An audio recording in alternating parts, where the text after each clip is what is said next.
Експлозиите од Албанија силно одекнаа и во нашата земја. Во Скопје, нешто после пладне, се слушна прво една разорна детонација, а по кусо време уште две послаби.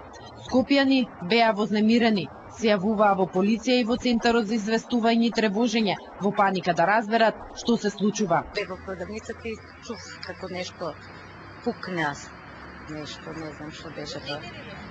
Нормално, се исплашивме и кога излегов од продавницата ништо не видов.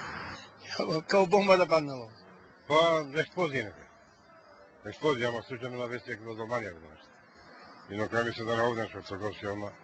Надлежните смируваат дека нема зголемена радиација во нашава земја од експлозиите во магазинот за оружје кај Тирана. Според експертите, најверојатно се работи за конвенционално оружје, кој во себе нема радиоактивни материи, кои би можеле да бидат штетни за здравјето на луѓето. Најверојатно станува збор за оружје од конвенционален тип или конвенционално оружје, како го нарекуваме. Односно оружје пешадиска за окопни средства, за противавионски и така натаму, но изгледа дека од поголем магазин, односно поголемо количество на оружје, муниција и така натаму. Најчесто тие не се чуваат заедно, ако пред малку зборувавме да имаат хемиски, биолошки и така натаму. Македонија е подготвена да понуди повеќе видови помош за соседот. Премиерот Груевски на неговиот албански колега Бериша му ги понуди сите расположливи ресурси. Во Центарот за управување со кризи веќе се подготвуваат екипи да заминат во Албанија.